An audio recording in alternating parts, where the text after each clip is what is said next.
What if I told you that most businesses don't fail because of market conditions, but because of something much closer to home? Michael Bluth arrived at work to find his brother adjusting to his new job as president. What do you got there? Don't be afraid to make them. Well, I'm not going to beat myself up over that. Oh, it works. In the late 1990s, there was a company at the top of its industry, a symbol of innovation, quality, and American craftsmanship. It dominated its industry and was revered by customers and competitors alike. But as the 21st century unfolded, cracks began to appear in its armor. It began with a shift in leadership where decisions were driven by financial targets rather than engineering excellence. The company, once known for its attention to detail, began cutting corners to meet deadlines. The focus moved from innovation to cost cutting, from quality to quantity. Engineers once had the final say in the product were now overruled by executives focused on the bottom line. Over time, these decisions began to show. Small issues that would have been caught and corrected in the past were now overlooked or ignored. This led to a series of mistakes, each one chipping away at the company's once sterling reputation. As the fallout from these disasters grew, the company's stock plummeted. Lawsuits piled up, and the once unquestionable trust of customers eroded.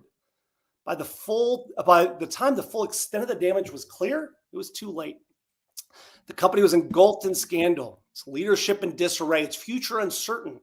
This once mighty giant, whose name was synonymous with reliability and innovation, had become a cautionary tale of what happens when a company loses sight of its core values. But this is not a story of a technology company. This company's mistakes led to tragic consequences.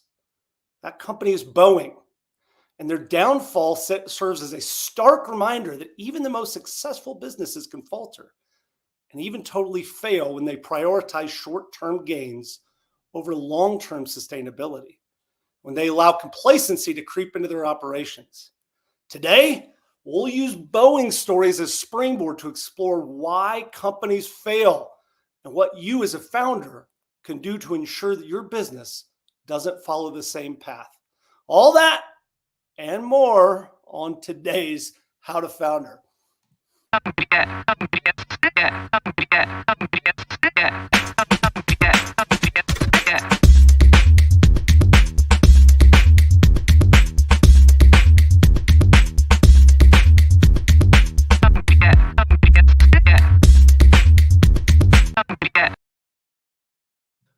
Hello, my name is Chris Franks. And I'm Anthony Franco. How to Founder is where you, the founder, discover tips, tricks, and details that MBA professors refuse to teach you. And today we're joined by a friend of mine, actually, a new friend of mine. I've been on his podcast a bit as well. Damon, founder of Exit Your Way and former turnaround expert who's seen firsthand why businesses fail and what it takes to keep them afloat. Here's Damon. Welcome, Damon. Hi, Sorry, Damon. I had a keyboard issue before. I was struggling a little bit with the intro. I apologize for messing it up. Well, you know, it's not like he's been speaking English. He's new to the language, you know. No worries. Well, it's great to be here today, guys. Thanks for having me. I usually say that I'm not a native English speaker because I grew up in Texas, but that's not a mistake that Anthony can make. So Yeah. Well, Damon, welcome. Thank you so much for joining us today. I'm excited about this conversation because I think that Anthony and I invented most ways that businesses fail. So I'm interested to see whether or not that we can figure out some other ways, the ways that we've done it down through the years. But when we think about business failure, the focus is often on the bad market conditions, or lack of funding, but from your experience, what are some of the really less obvious ways why businesses, especially successful ones, fail? Yeah, there are a myriad of reasons, but I mean, when you come down to your example in Boeing, I think it's just they lose focus on the value they really provide, and start making decisions, as you said, based on, financial numbers rather than the value that they have to do and the consequence. I mean, it's like SpaceX, right? You can't, when you put people on a rocket, it's a whole nother level, and you got to treat it that way. And I think that what happened is in the Boeing example, and I don't know the inside story to this, but as a publicly traded company, like every publicly traded company, they are under pressure to make profits every single quarter. And if they don't, so that drives a lot of decisions. Whereas, in the past, yes, it still did, but I think that they, up until, the last decade or so, they were still really doing pretty well in the engineering quality and the all kind of things there. But when you look at different reasons why companies fail, I think that losing focus on the true value they provide to their customers is a big one. It's funny because Anthony and I were going to start a space company, but when we went to raise money, we got laughed out of the room because yeah. Turns out we don't know anything about space. Yeah. Actually, I thought we were going to try to start a storage company, like one of those places where we, storage space. Yeah. Okay. That wasn't that funny. I was trying though. It's a little bit, still a little early. Yeah. But it is interesting when you look at the different ways that companies fail, and oftentimes though, I mean, some of the less obvious ones that happens a lot every day now, especially in PE purchase companies, is they overpay. You overpay. You get into something and you overpay for the company you buy, and you soon realize that this isn't going to make it, right? It was made it under the previous ownership for whatever reason, but it's not going to make it with us. We see that a lot. That's what I spent most of my career, the later part of my career, doing. People would call me in because, hey, something happened. They overpaid. That's what it was. Didn't know how to do it. Didn't know what they're getting themselves into. And you really need there's some triage that has to be done really quick. And then you got to do that. But those are two things that losing focus, and making money or not, and just focusing on the dollars rather than really that long-term value you're going to provide. And then overpaying is another one I think that people don't often look at because they're not in that world. How does for folks that don't know, PE means private equity. So private equity companies will come in and buy a company in essence with the goal to grow it 3 or 4x and then do a bigger exit. How does when you say overpaying, does that mean they're not going to get the multiple back, or does it actually kill the company that they overpaid? Like both. I mean, it happens both ways. A lot of times if they're going to add on, like, so say I've got the private equity, they've got a company in industry and they're going to buy these little add-on companies to it. If they don't integrate right, that's a huge thing. And what they'll do is they'll end up buying it and then they'll realize, oh, we're not going to be able to make it. So they'll close it down, move whatever resources they can in and do that and cut their losses, or they will buy one and not be able to grow it, or not be able to increase the value they do, or they'll get into it and realize that we were paying based on some future growth potential too, but that growth potential didn't come into play. That's where it gets really dangerous, because we're setting it up to say we're going to be 25% larger next year, so we're going to be able to make a balloon payment or something like that because we really wanted this company, because it looked really sexy from the outside.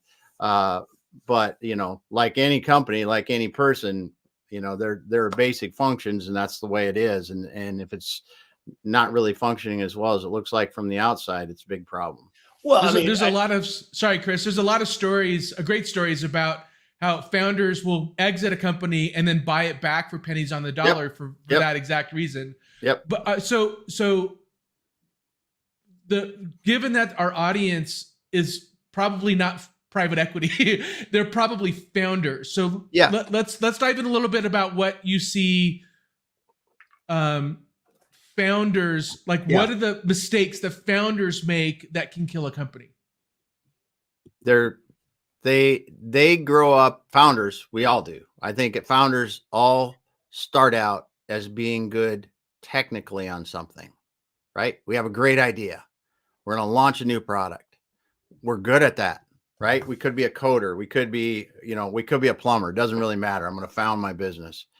But what we don't understand is, how are we actually going to sell whatever I'm good at doing, or my service or my solution, to somebody? And we see, I don't know how many founders I see that have tried, develop a product, develop a SaaS, develop a service for years, and never really put the time into developing the sales operation or process or thing to really monetize that thing to the point that they have to. Because if you don't do that, you might as well just put that idea back in the closet and go, that's cool, and we'll maybe we'll get to that. Because all you're going to do is run yourself into a hole and a bunch of money, and so at the end of the day, because if you can't sell it, it's not worth anything, right? Hallelujah from the front row. Damon says, Clifton says, very insightful conversation. I think he's probably referring to you, Damon, because it wouldn't be insightful from us, but yeah, that'd be true. So I want to ask a kind of a provocative question, because I think that there's a lot of reasons why founders say that their companies fail. But the reality is there's only one reason why their companies fail. And that's because they run out of money. Yeah. And so comment on that a little bit, because I think what you just said was like, hey, they fail to get market traction. They fail to consider their customers. They fail to actually figure out a way to sell. But let's say that I've gotten that early traction. Like, I've started to kind of get some sales, right? There's a lot of people that fail in that kind of 1 to 5 year range for various reasons, all because they run out of money. But what, in your experience, have you seen that kind of drives that? Well, it's usually two things. One is they've maxed out their current sales channels, potential, whatever. That happens a lot, especially if you're a founder that is leveraging your own relationships to get things started. And you go, okay, I've got things going, and now I can invest in some people, I can invest in some systems, I can invest in these things. But then you've hit the wall on your sales growth, but your systems and people and all the other things you put in have increased your fixed operating costs significantly. And I was planning that my sales would keep going, but I really didn't put because it all comes back into, there's two things. One is, if you're not making positive gross margin on your sales for your direct costs, you just have to. But then you got to make enough sales. Your gross margin's got to cover your fixed nut. The numbers are simple. So you're either not profitable on a gross margin basis enough to cover your fixed, because then you got to get more sales, or you're too expensive either in your direct cost or your fixed costs. And I've simplified into math terms, because in the turnaround situations that I was in, I had to really quickly figure out what the hell was going on and see what we could do. Because literally, I was brought into smaller companies where they were losing hundreds of thousands of dollars a month. And I'm like, how the hell did you ever get in this spot? Because that's way more than anybody should lose in a month, without just saying, whoa, let's see where the hell we're at. I think that's what I like to refer to as the I'm going to be a billionaire fallacy. Yeah. It's like, oh my God, I've got 3 customers, and I got 3 customers in 3 months. Clearly, I'm going to add a customer every single month from here. Yeah. Yeah. The growth is going to go up and to the right. Like, it's just, it's easy. Yeah. Anthony, before I hand it back to you, Michael asks, how is the structured credit marketplace helped or hurt the lower middle market companies for growth and longevity? And really, I think it's a good question just around debt. And so, like, one of the kind of conventional wisdoms here is, don't take on dilutive equity. Don't go VC route. When somebody will give you a loan, take that. What's been your experience with that? Well, you got to be careful, because banks will loan you into bankruptcy. They will. It just happens. They're going to try to give you a good loan, and they're going to try to make sure but they don't know. They don't know any better than anybody else. You know you're the best, and really you got to take a good look at it. So you got to be careful with any of it, right? The thing about dilutive kind of investment is the fact that they know that it's a risk, right? It's a risk. They know they're putting that money at risk. You go to the bank and you're a founder, they're coming after the rest of you. And usually investors are not going to do that, at least not as aggressively. And that's one of the things, if you're a founder, to really think about is a long term on that. And there's pros and cons to both of them. But if you got a good, solid operating business, I mean, for like an operating line or something like that, I mean, that's all normal kind of stuff. But if you're sitting there today going, I can't survive another, 6 months without a loan from the bank, you really got to think about that, because are you really going to be able to make enough change in those months to do what you need, or are you just fooling yourselves for self? And do you really need to make a change now? I mean, that's the thing that I would always walk into, and I see is that there's a point in time, if we're really honest, that we should make some adjustments. And we're all naturally, as humans, we want to keep trying a bit too long. But as founders, the consequences of that are much, much greater, because once you get past a tipping point, it gets a lot uglier. Because if you just go, listen, we can't develop this new product like we are now, and because it's taking way too much money, we need to stop, cut our losses right now, and put it on the shelf and refocus onto our product that's making us money and continue growing that, because this really hasn't panned out yet. It's taken us longer, whatever it is. A lot of founders will look at that and go, now we got to dive in. We got to push through. We got to get to the end and get that going, without realizing that my development time has just taken me twice as long. And then I've got to add my business development time on top of that to get that out to the market and mature it and really get us into profitability.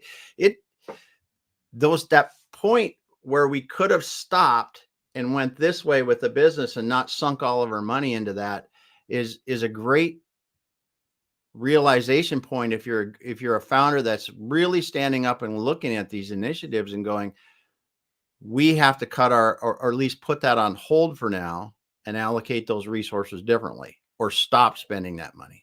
Anthony, I want to hand it to you while I cry a little bit. So go ahead. I'm going to pull on that thread just a little bit. Actually, I'll leave her name out, but I know a great woman that that is part of a VC firm, and they're working investment theory is, we're going to invest in companies that are about to go out of business and make the decisions the current CEO is not willing to make. Yeah.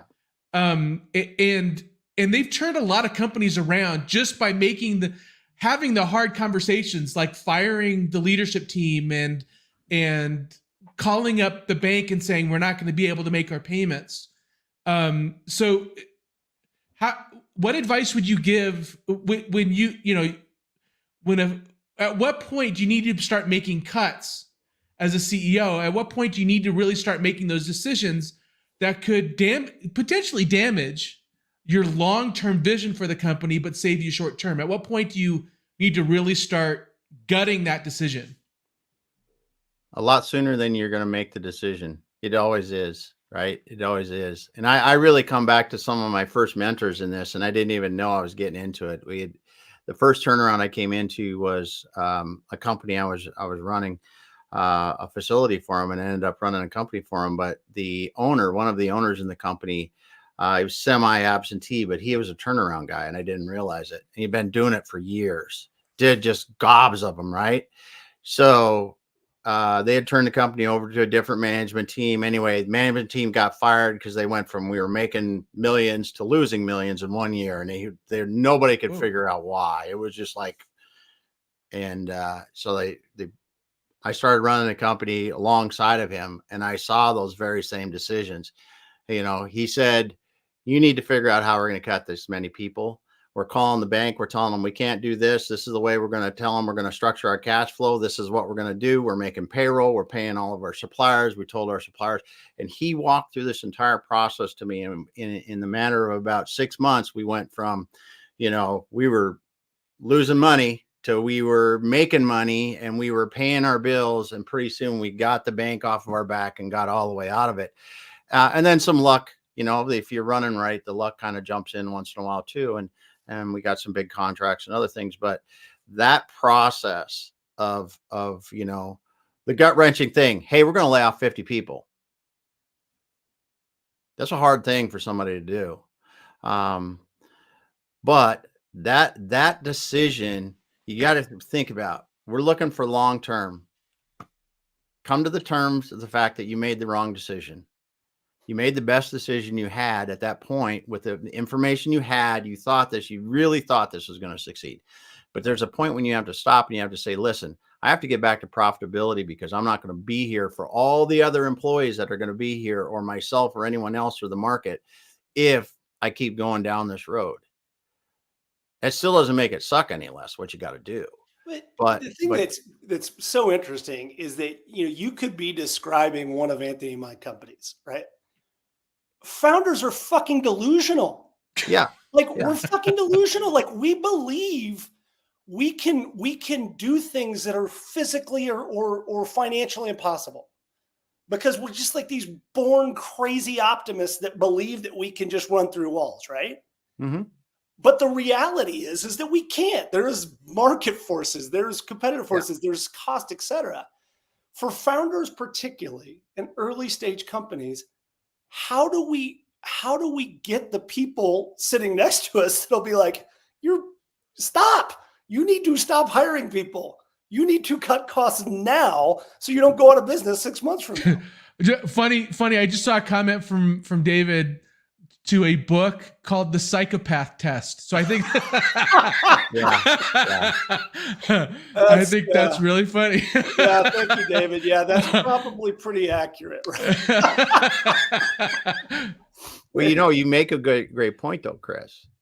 The best visionaries need to have someone beside them that's at least asking some questions, because to our own demise, we can jump over a cliff every day if we want to. Sometimes we'll make the plane on the way down, and sometimes it's going to be a ball of flames at the bottom of the valley or the hill. It's just, that's just the way it is. But having those people around you, whether it's people on your advisory board or someone in the company with you that you really trust, that you're going to say, you're right. I need to smell this for what it is and start getting out of it. Or they need to help you make the changes that can modify your vision enough so that it will go forward. Because that's the other thing that we have to look at, and you see in companies fails, we say, hey, we're going to Antarctica or whatever the hell we're going to do. We're going there, right? Well, maybe the tip of South America is just fine.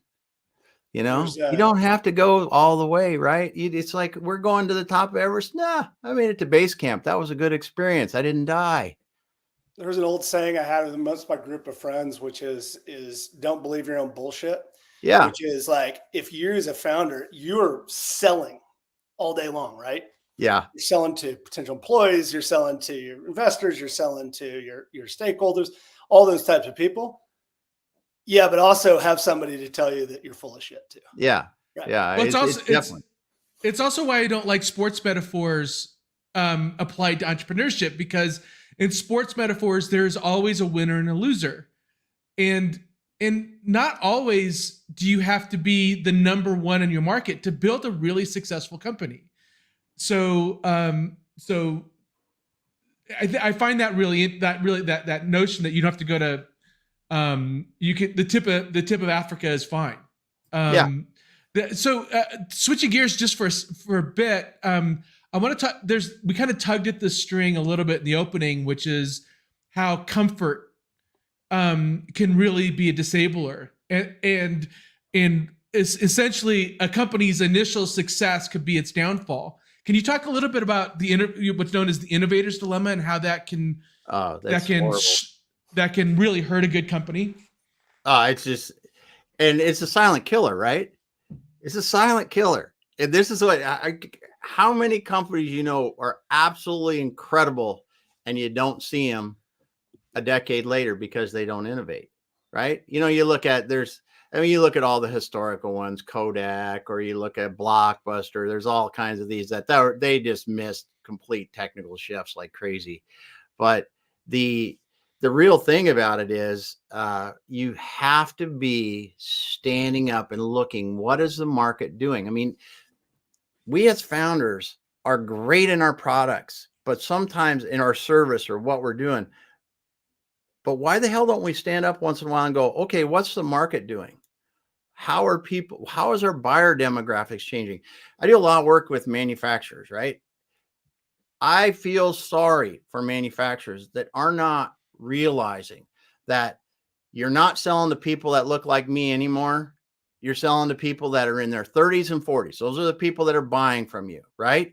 Those people don't want your salesperson knocking on the door to come and see you. They want to be able to understand what you do, all the way to buying your stuff off your website if they can. If they feel comfortable with it, they want to. If they have questions, they'll ask. But if you don't have that stuff on there, they're going to the next person that can do that. That's the kind of thing where the market the market is just will shift away from people, and that success, that initial success. Oh, we got these great contracts and all this stuff. And next thing you know, we're not getting those anymore. And they went to this other company. Where did that company come from? They weren't even in our radar before. Damon, that doesn't mean, by the way, I don't think Damon's advice here is if you're a CEO of a manufacturing company that you should be making dancing TikTok videos. No. Nope. That's useless.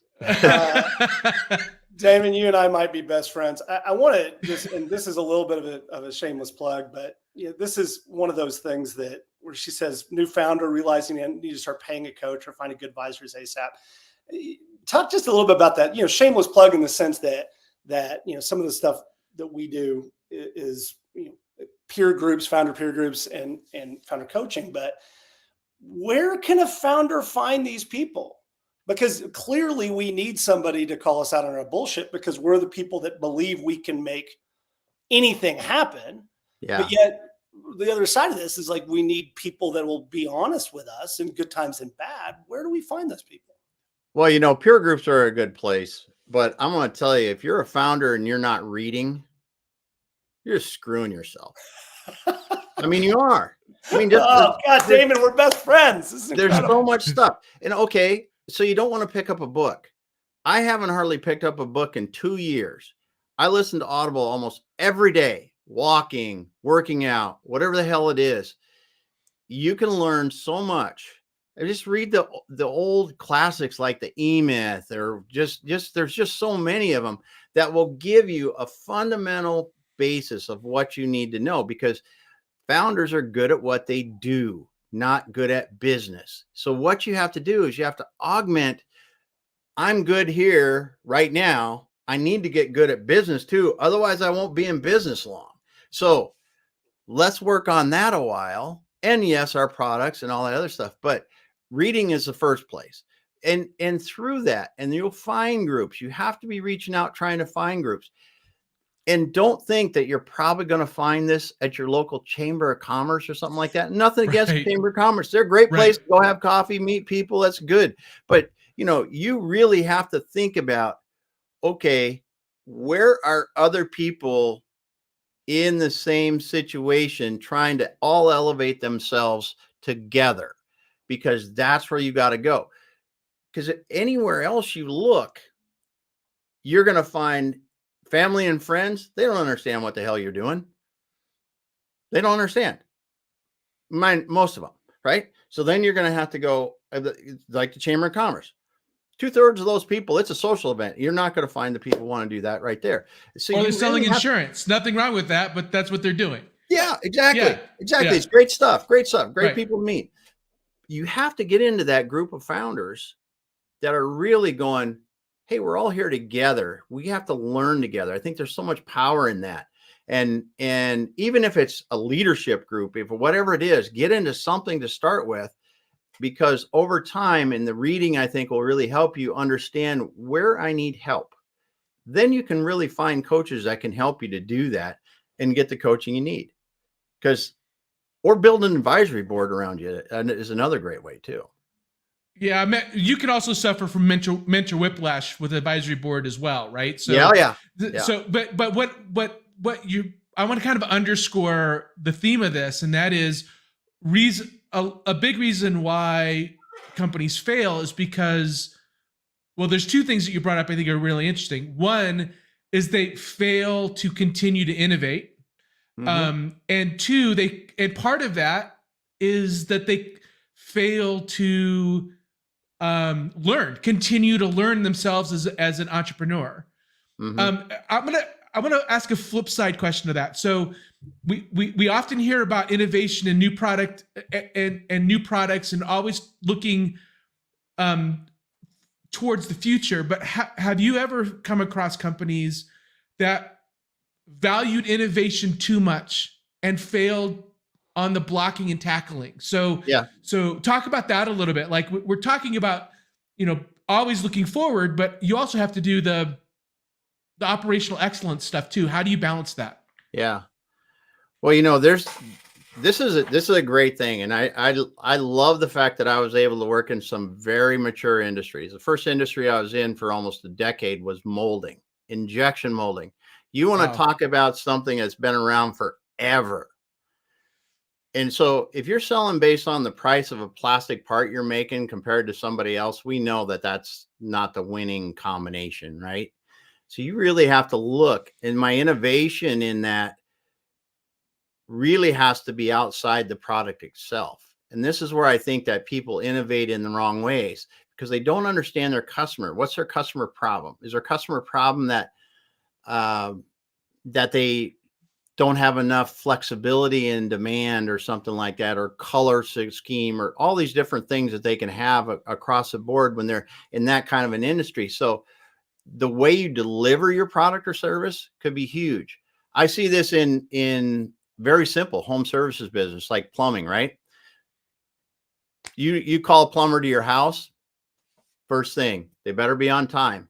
Second thing, they better, if they show respect for your house and respect for the person, right? So we're not talking about plumbing technical at all. We're talking about they come to the door, they've got booties on, they put the booties on, they talk to the person in the house, the person that's in the house, greeting them nicely, understanding exactly what they do. When they go to do their work, they lay something down on the ground and they do that. Now, I can be a plumber that walks up and says, hey, show me your deal, blah, blah, blah, go in and do your stuff, leave a couple tools behind and everything else like that. They both could be good plumbers. But the way you innovate in a lot of industries is around your service or product. That your customer really cares for those little things around your product that differentiate the experience enough that they will come back to you again. And that is, you talk about learning. It is about really understanding what your customer values, not what you as the producer values. And that is, it's in SaaS, it's in anything, right? Because a great product, if it's easier to use, is a better product or works better for there, solves the problem better. The core product may not change a lot, but the experience for the customer changes a lot.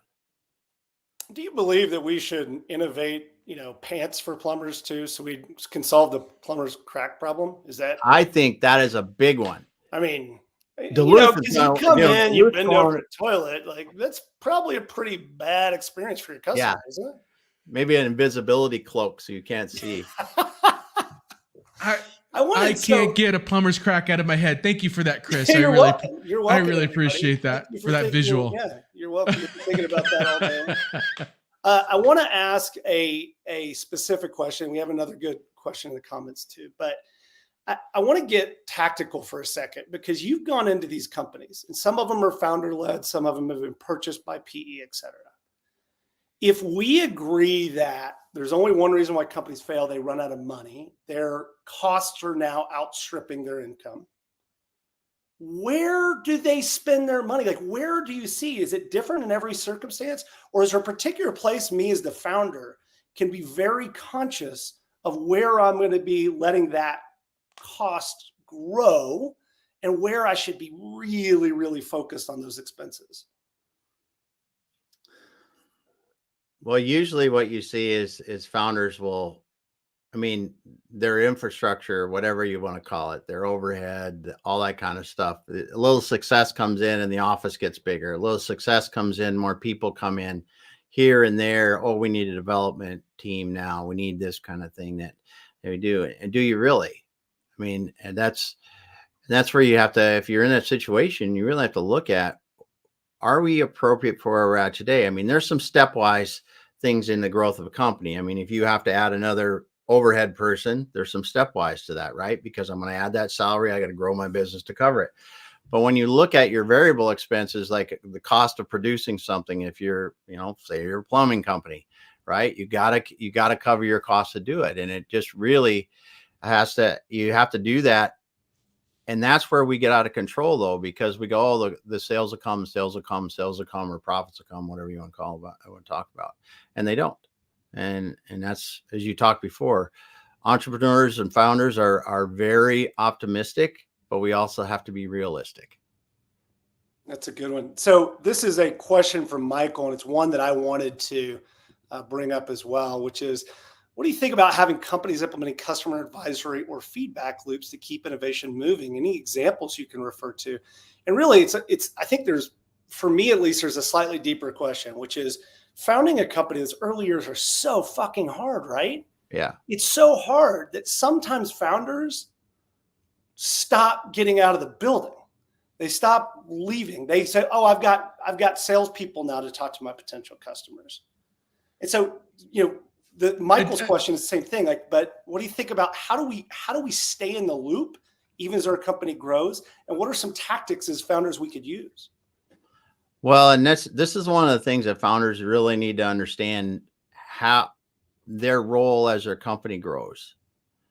Their role as their company grows, you have to stay out ahead of the company. And a lot of times we get sucked into, okay, now we've got leadership teams and management stuff and investor stuff and all this.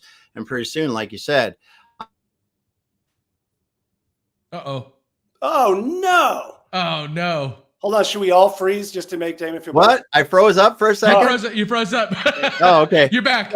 You're back. Well, I'm on a wired connection, so that's kind of wild. But the real thing is that if you are not understanding your role as a founder, as your company is growing, and really protecting that time, understanding the market and the customers and where you're really delivering value, that's where your company starts to go off track and you don't even see it, because you're still selling, things are still moving, but the market and the customers aren't quite as happy, or they're moving away from you. And your salespeople won't see it because your salespeople are focused on selling. They're not focused on seeing what's happening, and they don't have that vision like you do. So you have to protect that and change what you're doing in the business, because it can suck you in and take every bit of life out of you if you don't really start to go, okay, there's just some stuff I'm not doing. I don't care if it doesn't get done. It's got to be critical. I mean, you can't have critical stuff not get done, but I have to spend that time out there to do that. I think that is a critical part of keeping your business alive, because you see things that salespeople won't, customer service people won't, they just won't even recognize it. Well, I've said it myself, that this business would be great no matter what business I've been. It'd be great. It's a fun business if it wasn't for the customers. And that kind of is true, because dealing with customers is very difficult.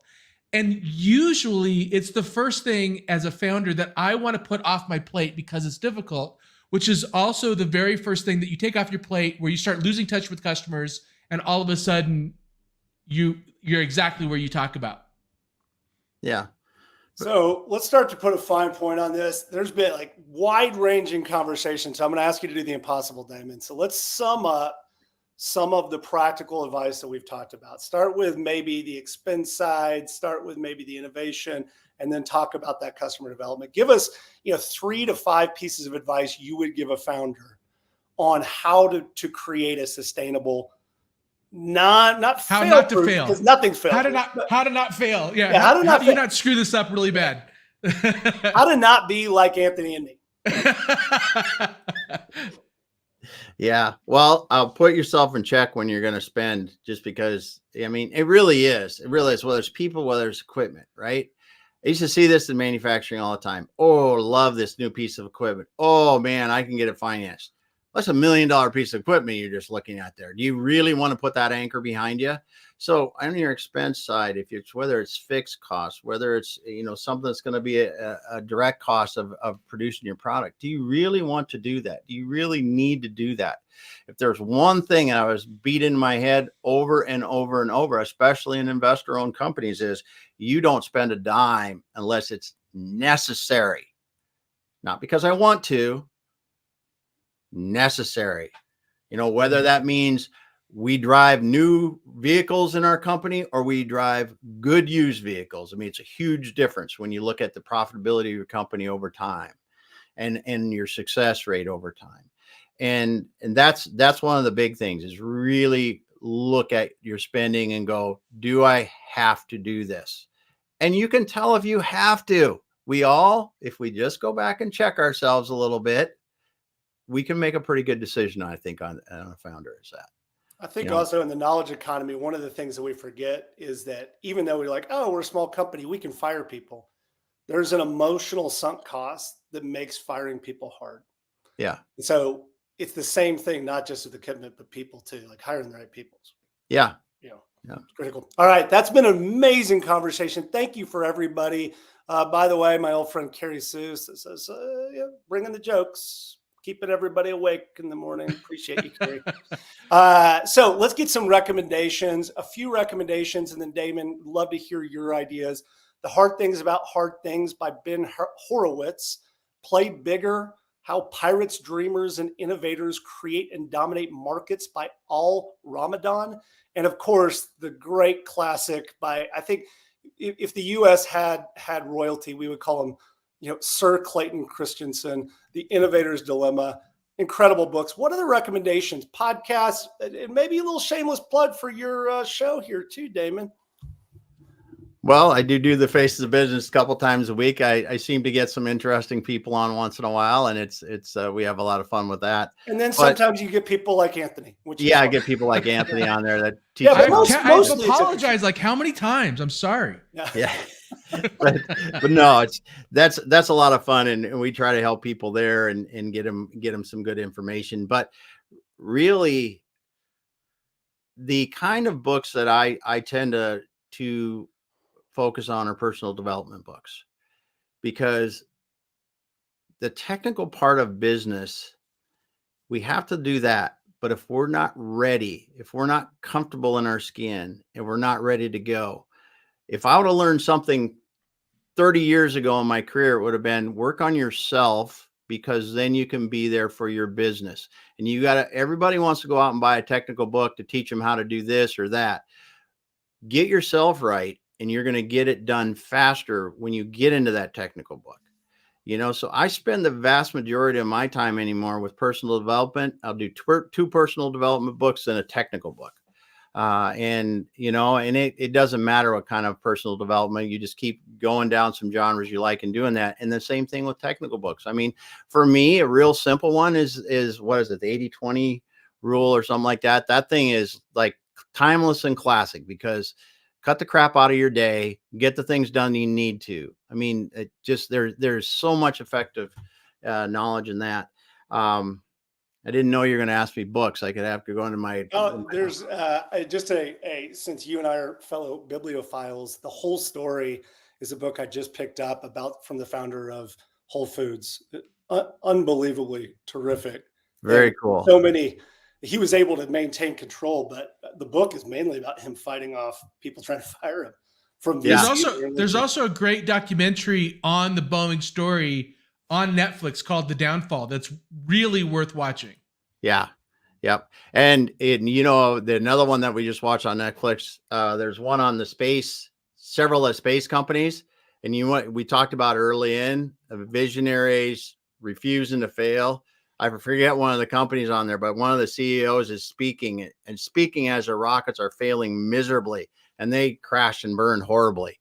But you hear that exact, like Chris, I think you said it, you know, they just eternally optimistic. You heard that in there, and I'm like, oh man, you know, you hear that and you know it's not going to go the right way.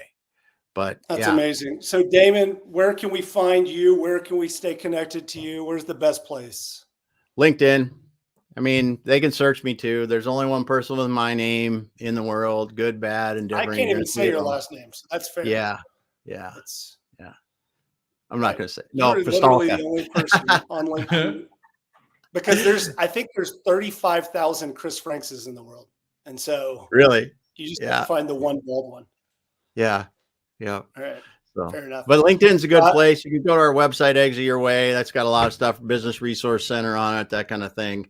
The Face of the Business, I do it Tuesdays and Thursdays at 5 Central.